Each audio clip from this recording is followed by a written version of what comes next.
All right, so I'm going to attempt doing a take-home quiz like this. I've got something kind of rigged up to make a document camera. So I'm looking at number 1. This is March 10th. This was the last take-home quiz that we did.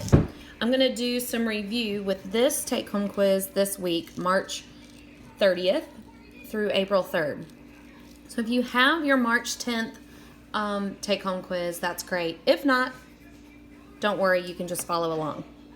So I'm looking at ways that I can solve this.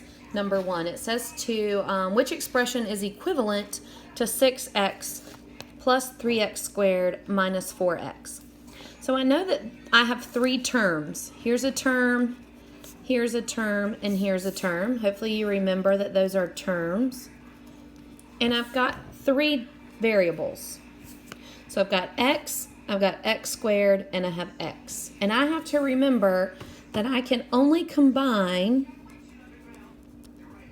like terms that have like variables and like exponents. So I can look and see that 6x is not the same as 3x squared because there is a squared there. That can't combine. However, I see that this is a 4x and this is a 6x. And I know that this is a positive 6x because there's not a negative there. So here's a term that is similar, and here's a term that is similar. And this one is different. So if I combine 6x minus 4x, that gives me a 2x. There's nothing else to combine the 3x squared, so 2x plus 3x squared is the answer, which ends up being B. Okay, so that was number 1. Number 1 is B. Number 2, which statement illustrates the distributive property?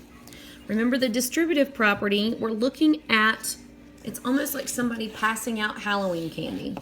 If I have a 5, and then x plus 2 come to the door, 5 needs to be distributed to x and to 2.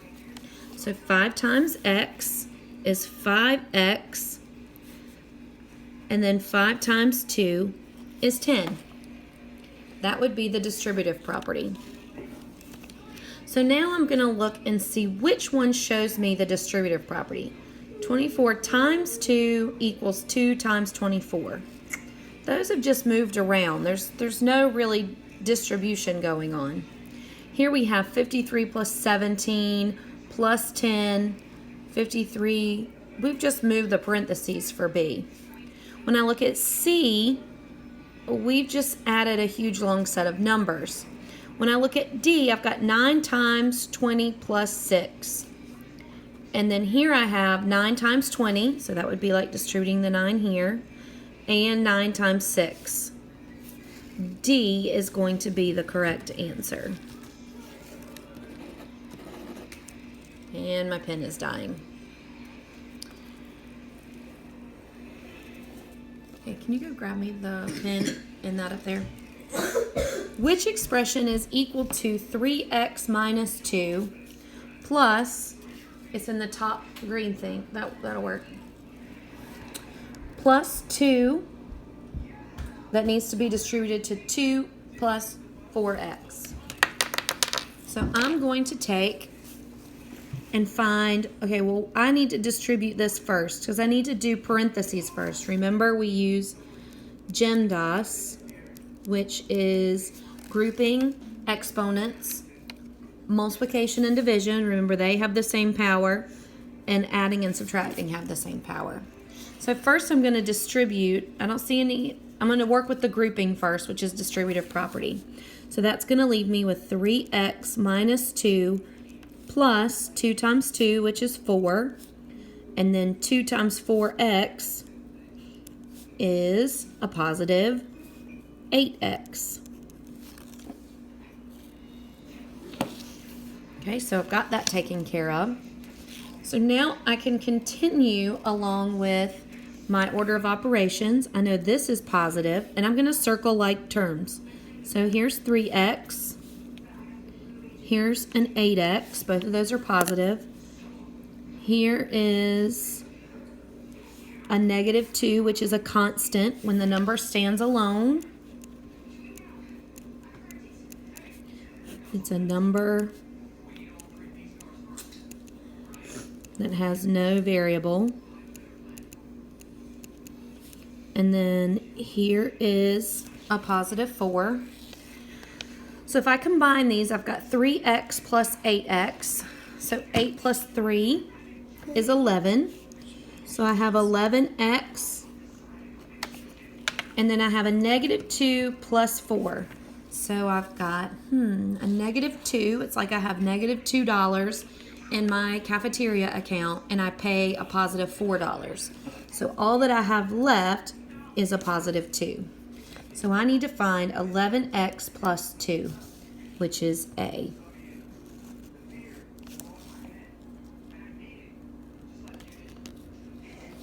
And then let's take a look at number 4. This one says first to draw a net. So I want to draw a net, and I see that I have a box. It's almost like a t-shirt box or like a shirt box from Christmas. So I know that this one has a bottom. So I'm going to draw the bottom first. And that's going to be a 5 by 10. And then it's going to have next to it, it's got this one, and it's only 2 wide, so 5 by 2. I made my 5 a little too big.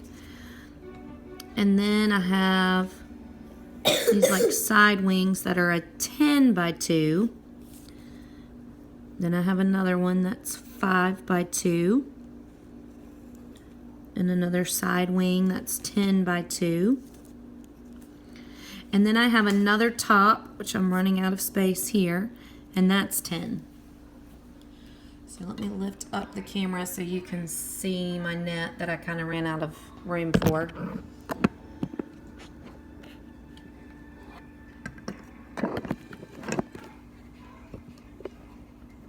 Stacking some containers up so you can see. So then what I'm going to do is I'm going to find the area of each of the boxes. So here I have, this is 2 by 5, so this is 10. This is 10 times 2, so this is 20. So this is 10 times 2, so this is 20. This is a 10 times 5, so that's 50. I don't really like that I put the 5 in there, so I'm going to move it over here, and that's going to tell me 5 times 2 is 10, which matches this one here. And then 10 times 5 is 50. Then I'm going to add them all up. So I have 50 plus 50 plus 10 plus 10 plus 20 plus 20. I'm going to add all those up, and I get, so this would be 10, 11, 12, 13, 14, 15, 16. 160 centimeters squared is your answer. Okay, so we're going to move on to number 5. Number 5 seems pretty easy. We're looking at the product of these two numbers. And what does product mean? Do you remember what product means when we find the product? Finding the product means we are going to multiply. So if I multiply this number by 1,000, remember there's a little trick. If we have 3 zeros, that tells us to move the decimal place 3 places. The question is, which way are we going to move it? Well, I know that when we multiply, numbers get bigger. So I'm going to move the decimal place to the right. 1, 2, 3. I'm going to put those numbers, fill those little empty spaces with zeros. 680, 600. And I'm going to look for that same answer, which it seems to be C. Number 6, find the quotient. We have 57 and 92 hundredths divided by 8 tenths. So I'm going to put the dividend inside the box. And I'm going to put the divisor on the outside. And if you remember when we were talking about dividing with decimals, I need to make sure the number on the outside is a whole number. So I'm going to move the decimal over one place. If I move it over one place here, I have to do that here. So I'm going to move this over, and then I'm going to put this up there, and then I'm done. Done with that. So now I have 8, and I'm dividing it. I'm just not even worried about the decimal anymore. I'm going to divide it into these numbers. So now I have to look, will 8 go into 5? I'm pretty certain that's a no. What about 57? Will 8 go into 57? And that's a yes. It will go 7 times. 7 times 8 is 56. And then I just continue to follow the rules of division, which I'm sure is your absolute favorite. So then I'm going to subtract. Then I'm going to bring down the 9. And then 19 divided by 8.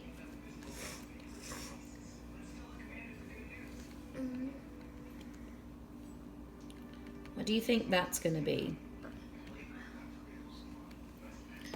It's going to be 2 times, because 8 times 2 is 16. 9 minus 6 is 3. And then I'm going to bring down the 2. Then I have 32 divided by 8. And that's going to be a nice, pretty 4. 4 times 8 is 32. And that's going to be 0. So that's what I'm trying to do. I'm trying to get to 0. That leaves me with 72 and 4 tenths. Remember, we want to start on the right side of the gridded response. So I've got 72 and 4 tenths. And then I'm going to just bubble it in. 7, 2, decimal, 4. Number 7. If 3 boxes weigh 0.53 pounds each, what is the total weight? So I know I've got 3 of these. I could add them up, 0.53, 0.53, 0.53, or 53 hundredths. That's going to be 9. This is going to be 15. Or I could multiply by 3. I could say 0.53 times 3. That's going to be 9. It's going to be 15. And how many places are after the decimal? 2. Either way works, as long as you know what it's asking you to do. All right, lastly for today, number 8 says, George is building a table out of boards that are 3.75 inches wide. He wants the table to be at least 36 inches wide. How many boards does he need to purchase? So I need to know how many 3.75s fit in 36. So we need to divide 36 by 3.75.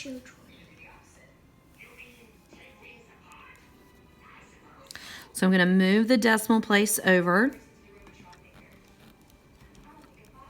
And I need to see how many times 375 goes into 3,600.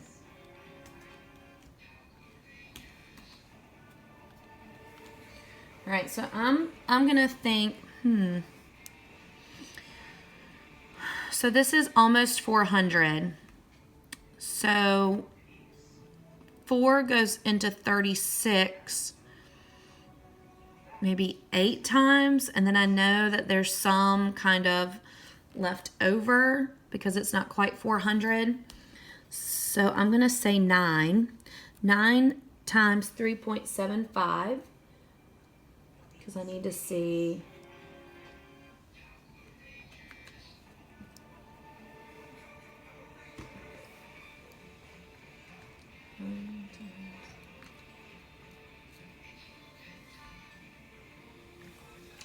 and I'm looking at it like 3.75. I need to do 375 times 9, and that gives me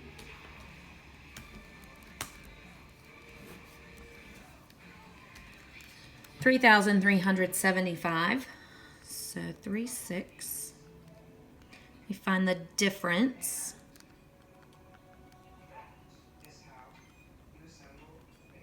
That's going to leave me with 2.25.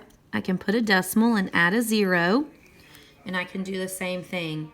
2,250 divided by 375 is 6. It's nice that it works out. So if I go to Lowe's, which I would wait until everything's over and then go to Lowe's, but if I were going to Lowe's, the question is, can I buy 9.6 boards? Will they let me walk out with just 0.6 of a board? And the answer is no. So we want to choose B because that seems like the logical answer, but actually the answer is C, because you can't buy, because it asks how many boards does he need to purchase. We can't buy a piece of a board. We have to buy the whole thing, and we'll have a little bit left over. So tomorrow we will look at the back of this page.